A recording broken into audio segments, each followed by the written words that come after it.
Histoire de sorcière.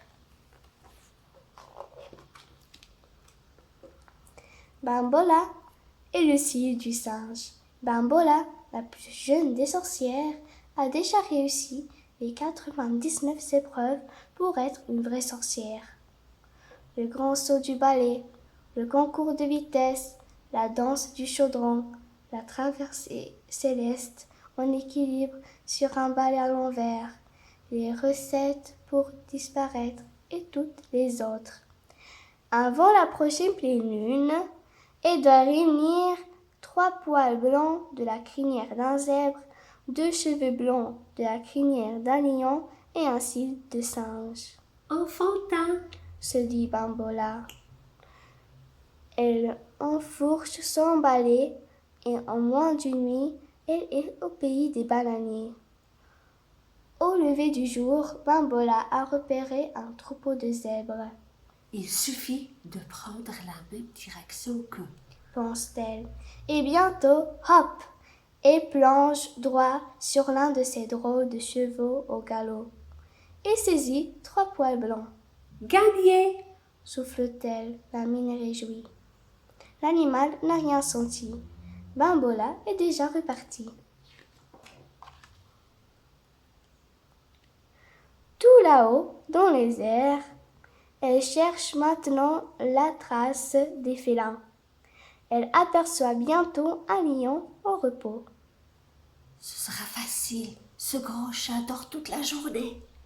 À plusieurs reprises, elle se rapproche et s'éloigne de ce qu'elle croyait être un gros chat, car il est vraiment très gros. Elle craint un peu ses crocs et se demande s'il dort vraiment. Cette fois, c'est la bonne, dit-elle en fonçant sur lui. Le lion a rugi si fort que Bambola a failli dégringoler de son balai. Il a dû sentir quelque chose dans son dos. Ouf, j'ai eu chaud, mais j'ai les 2 poils qu'il me faut. Se réjouit-elle. Reste le singe. Bambola survole une forêt. Les singes qu'elle aperçoit gesticulent beaucoup et semblent avoir l'œil sur tout. Elle se demande comment elle va s'y prendre pour se trouver juste sous leur nez. Elle a une idée. Banaba, Kiki, Carabo, je suis là, où il faut.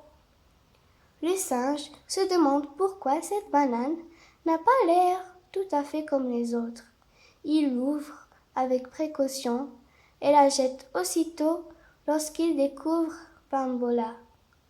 Il a juste eu le temps de la voir et il la reconnaîtra. Zut, Souffle Bambola. Mais elle a une autre idée. Banaba, Coco, Carabi, cette fois-ci, il est pris. Le singe se promène longtemps avec sa noix de coco impossible à ouvrir. Lorsqu'il réussit à la casser, c'est encore Bambola qui apparaît. Il a filé si vite que Bambola n'a toujours pas le cil du singe. Je vais faire preuve de patience. Se dit-elle. Dans quelques jours, il m'aura oublié. J'ai le temps. La prochaine pleine lune est encore loin. Mais le singe, lui, n'oublie pas la petite Bambola. Il rit déjà à l'idée de lui faire quelques bonnes farces. Il a repéré la bananerie où elle se cache. Bambola surveille les environs du haut du plus gros bananier.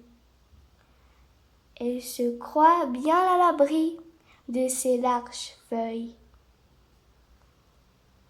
Quand il bondit devant elle, avec la plus affreuse de ses grimaces, Bambola a presque peur quand il saute à pieds joints sur le bout de son balai.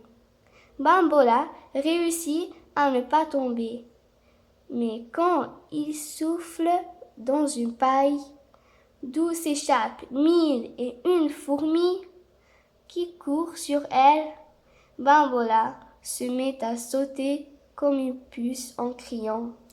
Non, pas des fourmis, des araignées oui, mais pas des fourmis, j'ai horreur des fourmis. Bambola qui n'a peur de rien, Bambola qui ose approcher un troupeau de zèbres et un lion à la sieste, a une peur bleue des fourmis.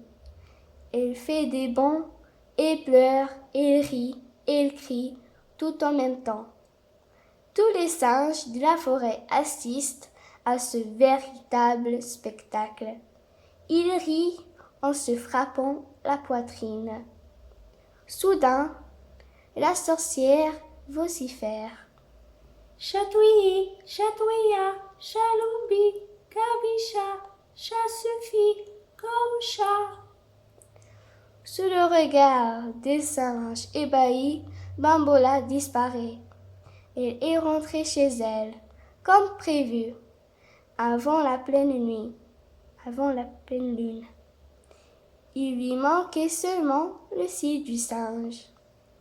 Malgré cette dernière épreuve passablement réussie, on dit que Bambola a tous les pouvoirs d'une vraie sorcière. On dit aussi que Bambola se méfie plus que jamais de la malice des petits singes. Fini l'histoire.